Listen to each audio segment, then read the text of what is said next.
Всем привет, с вами канал Baltic Sails. Сегодня мы покидаем город Картахена. Направляться мы будем в Торревьехо. Это будет короткая остановка на одну ночь, и потом мы в Аликанте двинемся. Были два шторма, которые мы пережидали, и они закончились. Между штормами была такая погода, когда ветра не было, а волны еще не успокоились. Сейчас, на данный момент, то же самое, но волны вроде как побольше успокоились, а следующая плохая погода будет через 2 дня. Поэтому мы будем использовать все вот эти 2 дня промежутка сейчас, которые имеются. Кстати, хочу вам показать, где-то в Марбелье или в Бенальмадене, я когда первый раз вытаскивал муринг, он там был в ракушках весь, и видите, я ободрал, мурингом вот эту вот часть краски, которую сам же красил в Сейшале. Свеженькая была, красивая, хорошая. Но муринги, они шершавые, все грязные, в ракушках. И нужно стараться все-таки, чтобы они не соприкасались с бортом. Теперь я это учту и буду так делать. Я это, конечно, знал, но не заметил, что они соприкоснулись с нашим корпусом. Ну, ладно, я, иду делать чекаут, и тогда мы двигаемся дальше. Город Картахена. Все, пока-пока. Выходим из порта и в путь.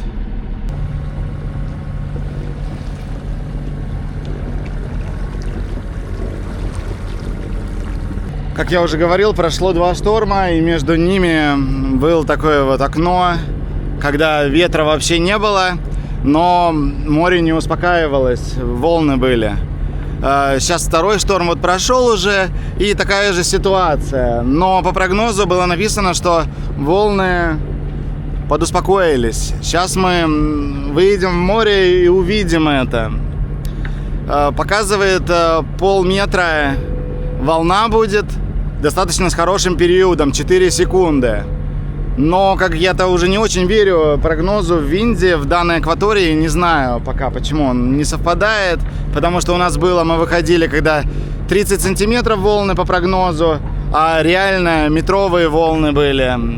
Сейчас, может быть, мы выйдем полметровые волны по прогнозу, а их, может быть, вообще не будет. Не знаю, будем смотреть. А проблема в том, что ветра нет, на данный момент там что-то 2-3 узла, по прогнозу 10 узлов здесь должно дуть. Пока этого не чувствуется. Потом вообще ветра не будет. И вот в зависимости от того, какое состояние моря, от этого и будет зависеть, пойдем мы дальше или нет. Потому что если море неровное, волны частые или даже просто большие, но с хорошим периодом, и вам всю дорогу нужно идти на неудобном курсе, то стабилизировать вам лодку нечем, так как паруса не будут работать. В общем, смотрим сейчас. Выходим, идем. Надеемся на лучшее, просто что либо волна вообще легенькая, нежная, либо там будет дуть такой ветерок, который позволит нам хотя бы минимально стабилизировать лодку, чтобы не качало сильно. Ждать более приемлемую погоду, когда будет ветер и нормальное состояние моря, мы не можем, потому что у нас осталось буквально 3 дня до того, как прилетят мои родители в Аликанте. Мы там должны быть через 3 дня уже, чтобы их встретить.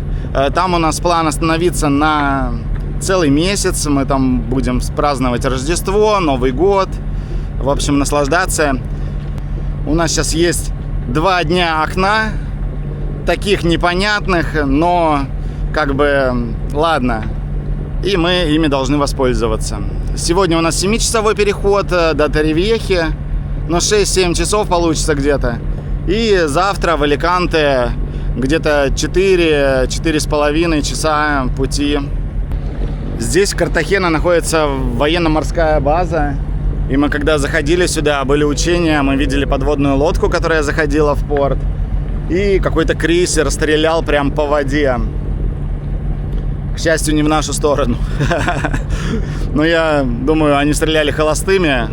Там какие-то огоньки летели, короче, по воде.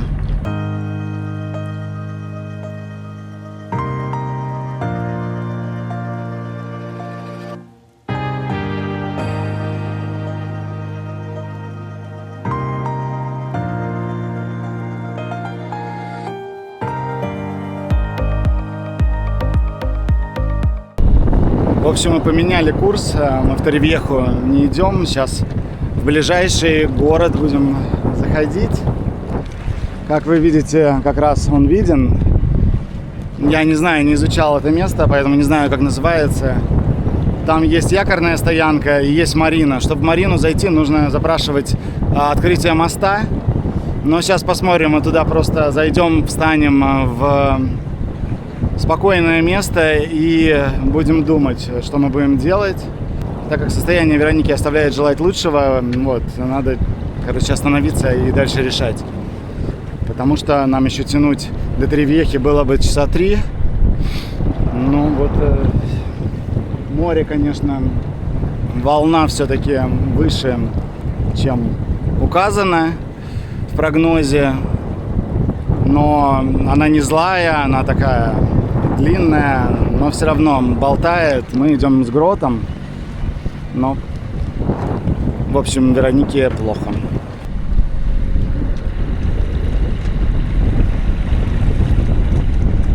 План снова поменялся. Вот то место, куда мы должны были зайти. Но мы все-таки идем в Торревьеху. Где-то 2,5 часа пути отсюда. Сейчас пока есть ветер, поэтому нас неплохо стабилизирует от волны боковой.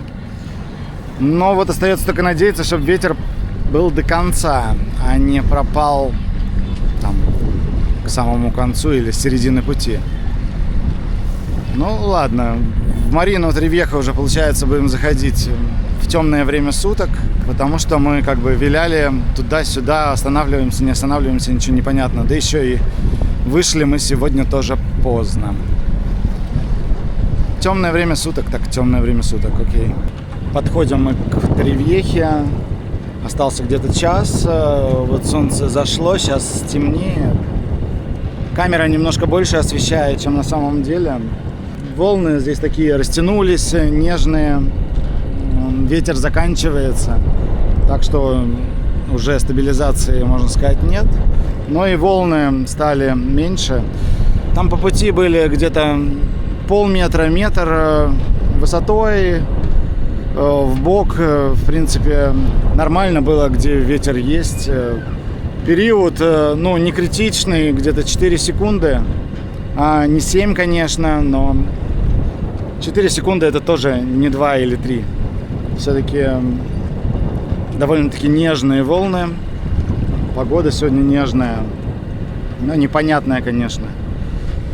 Волны остались, ветра нет. Лучше было бы, конечно, подождать, пока все устаканится, но вот мы решили идти и уже почти пришли. Ну вот мы таким способом зашвартованы здесь, в марине Торревьехи. Видите, там елочка и там елочка. Такая марина. В общем-то, здесь находится на территории 3 марины. И ночью, ну не ночью, а в темное время суток сюда заходить, конечно, сложно. Мы когда зашли, везде огни со всех сторон города, все это рождественское, украшено гирляндой везде. И как бы нам говорят, какой номер понтона, но сами понимаете, его не видно. Сначала сказали 9 номер понтона, потом как бы изменили, сказали 2 номер понтона. И вот мы сейчас стоим, на самом деле, где нас приняли. Я даже не знаю, какой это номер. Я пешком не нашел, короче, где номера написаны. Ну вот номера мест здесь написано, конечно, но я не могу, заходя в марину, видеть вот так вот вид сверху. Это же не компьютерная игра. Но неважно. В общем, еще проблема в том, что сейчас рождественское время, куча гирлянд. И, по сути, все это тебя слепит и отвлекает, потому что ты ведешь взгляд, там ярко, потом ведешь обратно как бы на воду, и ничего не видно.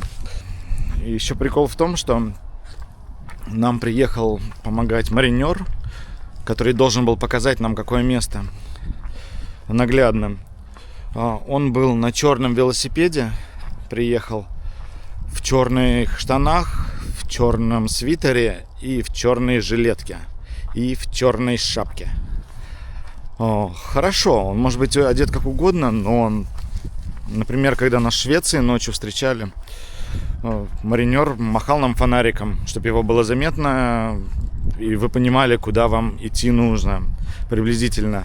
Потому что, я тут тоже не могу как бы плавать туда-сюда, задом, передом, как бы мне нужно видеть, куда мне надо швартоваться, чтобы правильно зайти, правильно все подготовить и как бы безопасно пришвартоваться. Ладно, мы, остановились на заправке, в итоге в другой марине, долго ругались. Не ругались, конечно, а просто на эмоциях разговаривали по рации, потому что то, что они говорили, ни хрена не было понятно, куда вставать-то. Маринер на тот момент еще не приехал, чтобы себя показать как-то, где он. И вот когда мы остановились на заправке в соседней марине, тогда маринер уже подъехал туда на велосипеде, и мы просто оттуда, там уже стоя спокойно, увидели мужика всего в черном. И нам по рации сказали, что это он. Так что вот так вот зашельтовались. Конечно, днем это было бы немножко по-другому, более бы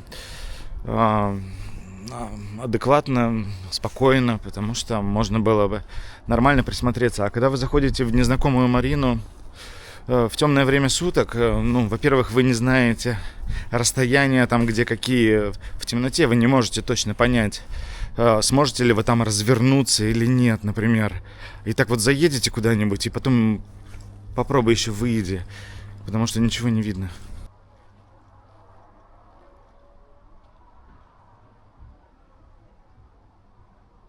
Кстати, одна ночь нам обошлась за 49 евро 73 цента. Изначально мы навели, было написано 36 евро для нашей лодки, но вот там что-то, наверное, у них там плюс какой-нибудь налог, плюс, например, сразу же фиксировано за электричество и воду какая-то сумма. И вот получилось, до хрена, так, вне сезон-то. А почему мы здесь остановились? Потому что в соседней марине 46 евро было написано, а здесь 36. А там, возможно, 46 всего. Уже не узнаем. И, кстати, поставили нас у стены, что довольно-таки тоже высоко, как вы видите. Ладно. Мы тут на одну ночь, потому что по 50 евро платить в сутки не хочется. И не только поэтому нам нужно в Аликанте. Все, мы переночевали и сейчас собираемся плыть до Аликанте. Я уже сделал чекаут. Осталось только отвязаться и дальше в путь. Марина хорошая, город тоже с виду понравился. Жаль, что мы здесь провели всего одну ночь и не смогли выйти погулять. Я немножко там походил рядом с Мариной со стороны города, посмотрел, что как. Вроде ничего. Здесь вот такие широкие места для лодок. Видите? А мы стоим со стороны, где довольно-таки узенько. Но, к счастью, нас поставили в самом начале, так что было попроще. Тем более ночью швартоваться не очень было удобно, я вам скажу. Здесь есть и плавающие понтоны. И вот тут, например, они не плавающие. С этой стороны. Зато смотрите, какой простор. Тут можно даже развернуться. А мы здесь стоим, вот там вот видите, нос торчит. То есть, по сути, здесь место ровно на длину нашей лодки. Считается, что она 12 метров, до 12 метров, но у нас еще рога сзади торчат, что выпирает, конечно. Днем светлое время суток, конечно, здесь все хорошо видно, где что как. Ну, номеров, конечно, понтонов не видно и днем. Я не нашел их до сих пор. Но ладно, но, по крайней мере, можно ориентироваться, когда заходите, что вы здесь можете развернуться, да, круголя поделать, если вдруг вас никто не ждет и вы не знаете, куда встать. Но в темное время суток этого не видно. Вот с Марины мы вышли. Как вы видите, вот Марина, где мы стояли. Тут следующая Марина. И здесь сразу тоже другая Марина. В темное время суток мы сначала здесь остановились, когда нас не встретили на заправке. Долго-долго разговаривали по рации. И потом, когда уже приехал человек на велосипеде, мы тогда пошли туда кормой. Ну, теперь выходим из порта и на Аликанте. Ушли мы с Торревьехи. И сейчас вот уже направляемся в Аликанте. Ветер слабый, он пока под острым углом, но он сейчас будет уходить в даунвинд и, возможно, совсем пропадет. Есть свелл, хотел сказать с океана, но не с океана, а с моря. Довольно-таки большой, но гладкий. Если погода будет такая же, то, в принципе, будет вполне спокойно сегодня. Сейчас у нас где-то полпути. По левому борту у нас Санта-Пола, город. И справа остров Новая Табарка. Он населен, там есть город. И полностью отсечен от суши. Погода мягкая, волна мягкая. Ветра нет. В прогнозе должен был быть ветер. Но сегодня мы идем вообще без ветра. Использовал я ветер только после выхода с Марины. И потом он закончился. Вчера наоборот было, что по прогнозу ветра нет. А был достаточно хороший ветер. И мы пользовались парусами. Сегодня использовали парус Генуя совсем чуть-чуть. Вон и Аликанте. Горы, город. Нам остался час до прибытия где-то. Будем готовиться к заходу в порт.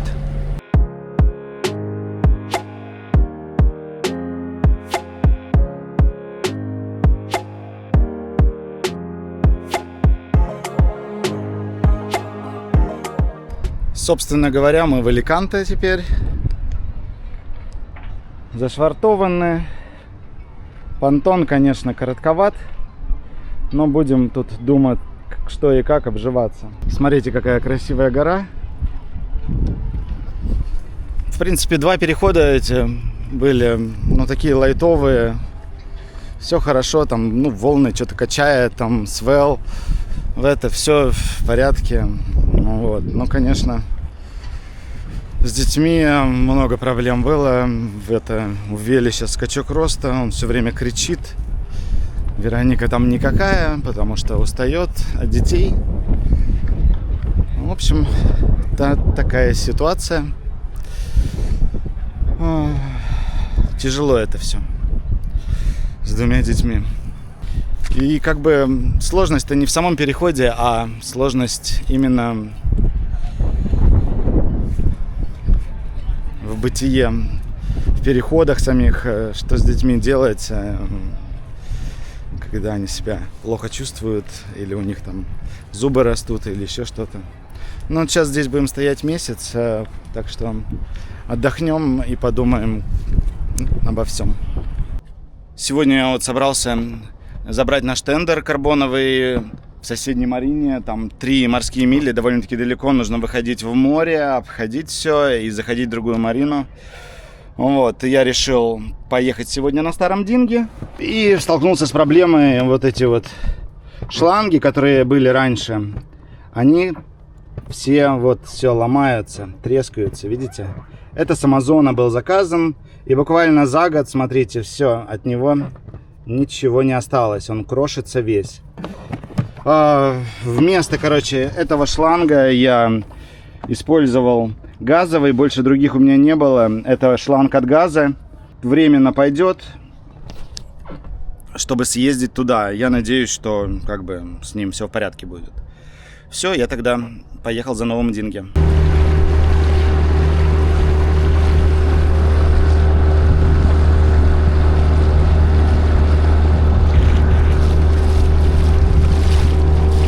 Ну вот я добрался до Марины следующей, где нужно забрать тендер. Где-то 20-30 минут заняло. В открытом море, конечно, на Динге так себе. Ощущения нет, чувства безопасности никакого.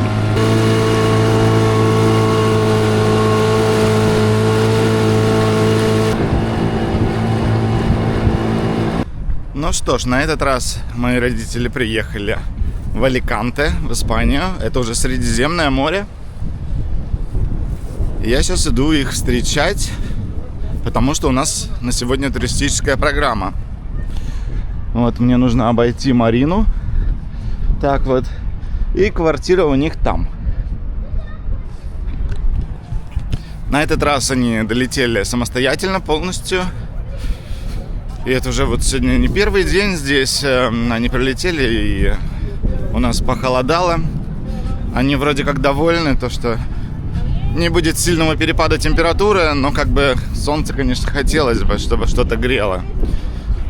Ну ладно, есть-то как есть. И вот сейчас, я когда их встречу, мы пойдем вот на эту гору. Только не пешком, а там где-то есть лифт. Вероника уже с ними, а мне осталось только вот добежать до них и идем в замок.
Там бегуны бегут.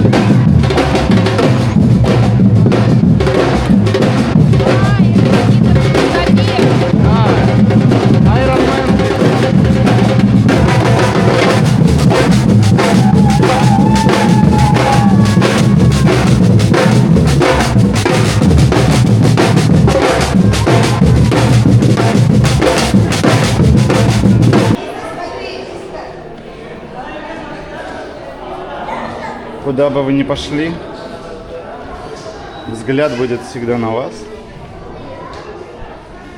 И даже если присесть, они все будут смотреть на меня.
Оставили мы детей с бабушкой и дедушкой и пошли зайти в такой вот японский ресторанчик. У нас здесь такой, как его называют, элеватор. Да, они называют это буфетом. У них называется буфетом. Здесь вот едет еда. Можно открывать, брать сколько хочешь, съесть сколько влезет. Все это входит в стоимость, там где-то 24 евро вечером на человека. И днем будет 19 чем-то евро. А что касается напитков, они заказываются отдельно, и мы сейчас будем смотреть, что там дают. Для начала мы набрали вот такого вот всего. Едет здесь абсолютно разное, и можно выбирать, что вам хочется. Идет первый час наших посиделок. Мы загружаем в себя разные суши.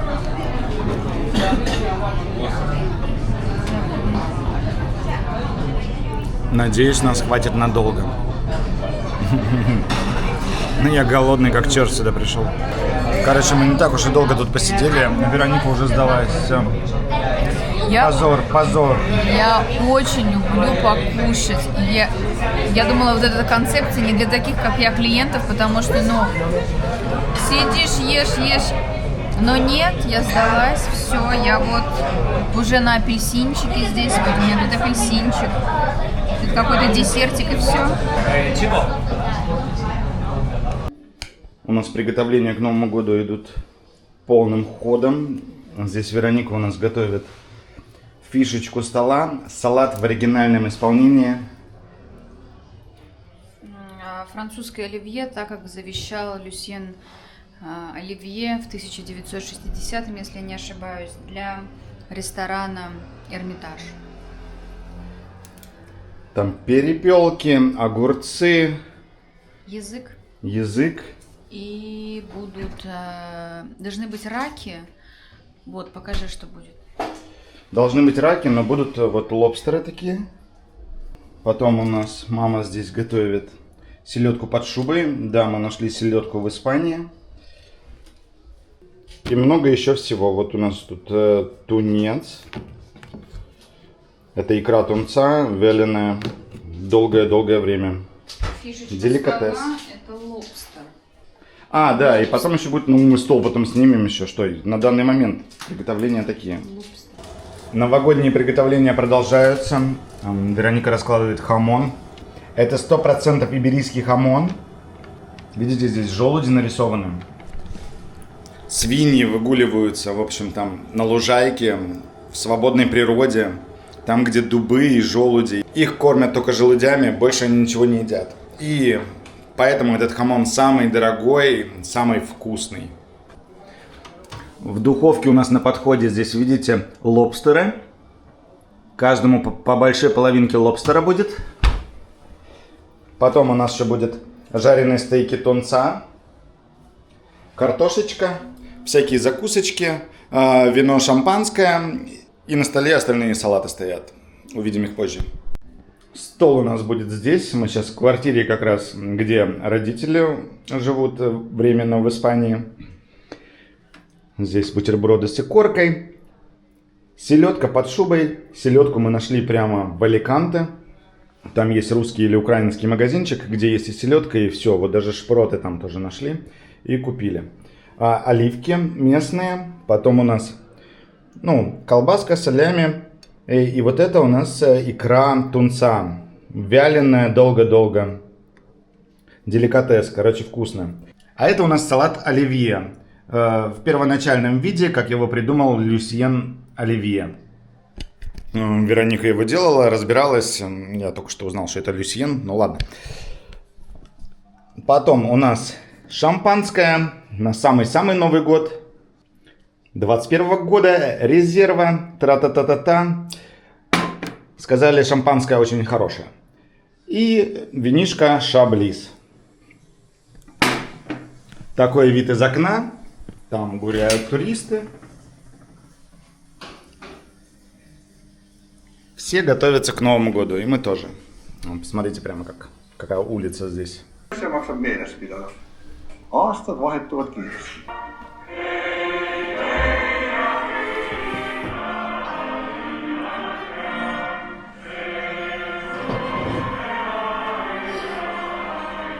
И сейчас мы посмотрим, главное, чтобы у него...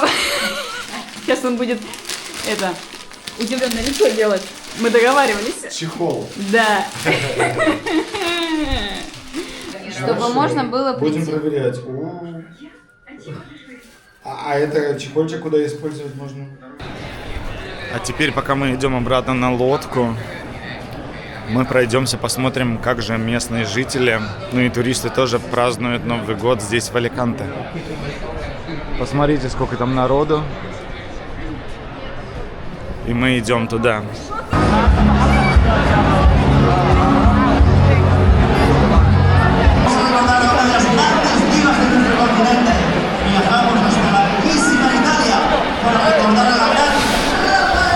Новый год продолжается, Аликанте.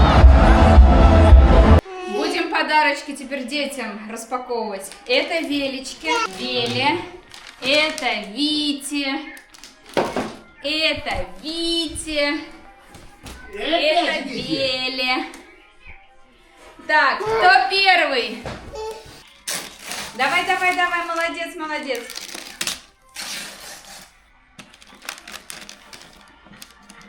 Рви, рви, рви, давай бумагу рви. Начинай рвать. Подвигается. Давай, рви. Молодец.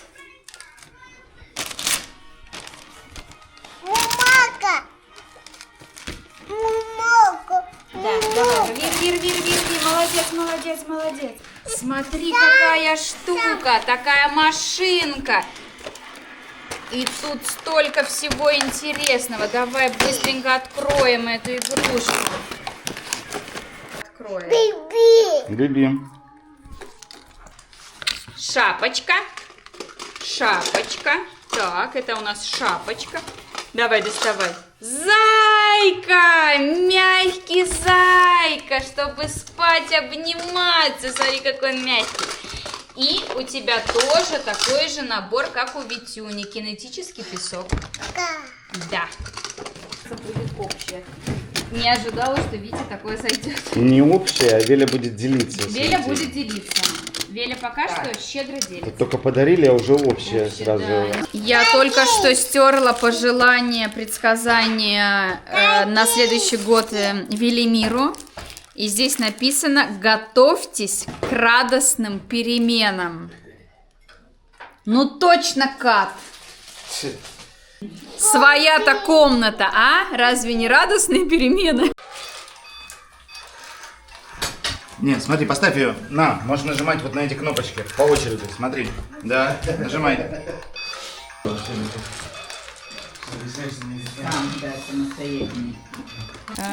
Это Витина даже не пожелание, а как это называется? Предсказание на следующий год. Вот. Витина предсказание на следующий год. У Вели в предсказании, мы напомним, было: готовьтесь к радостным переменам. Год принесет новые открытия. Витя, новое открытие год тебе принесет.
пирог 3 королей. Называется он Раскон Конната.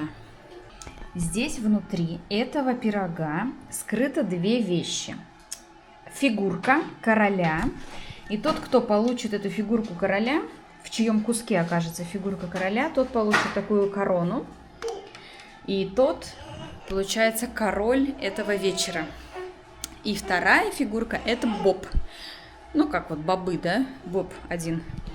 Тот, кто получит боба, тот покупает такой же раскон в следующем году. Так что будем пробовать. Ну что ж, пришло время провожать родителей в Эстонию обратно. Я вот иду. Сейчас у нас где-то 3:30 утра. Ну или ночи, тут не разберешь. Погода сегодня хорошая, ветра нет. Ну и когда они прилетят в Эстонию, там тоже должно немножко улучшиться. Потому что было -10, а сейчас там будет полегче. И шторм был, и ветер тоже должен сегодня утихнуть. Ну, конечно, уже не будет так, как в Испании. Потому что сейчас ночью, например, 10 градусов. Ну, а там днем 10 градусов в лучшем случае, наверное, может быть. Ну, ладно. Короче, иду к ним сейчас на квартиру. И буду провожать их до аэропорта. Погода кайфовая ночью. Ветра нет вообще. Посмотрите, как все спокойно в Марине. Красота. Город еще спит, но небольшие компании все-таки присутствуют, которые только-только расходятся после ночного гуляния. Посмотрите, вы, наверное, никогда не видели такую пустую улицу грибов. Но сейчас здесь никого нет. А вот и улица, на которой живут родители. Здесь тоже всякие компании еще расходятся по домам. В некоторых местах слышна музыка, потому что клубы ночные еще работают.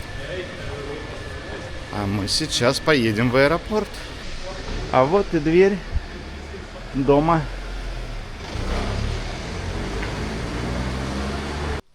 Все, здесь уже погашен свет.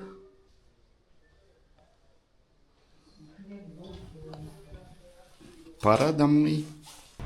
Вот и все, я вернулся обратно на автобусе. И как вы видите, сейчас опять иду по этой же дорожке в квартиру, чтобы там навести порядок, проверить все, ничего ли не забыли, забрать все с холодильника, вернуть прежний вид, короче, и все. Потом нужно будет сдать ключи, но сейчас почти 6 утра, так что ключи отдать некому, я не знаю, инструкции не было, куда их отдавать, обратно в сейф или в почтовый ящик. В общем, как только ответит владелец квартиры, я сразу же отдам ключи и все. Будем ждать новых встреч. Ну что ж, я думаю, мы разделим видео про Аликанте на несколько частей, поэтому на этом мы с вами прощаемся. До новых встреч. Посмотрите, какая прекрасная гора на фоне. В следующем выпуске мы вернемся к Аликанте и продолжим наш разговор о жизни на берегу прекрасного города Аликанте. Всем пока, до новых встреч. Подписывайтесь, ставьте лайки, не забывайте.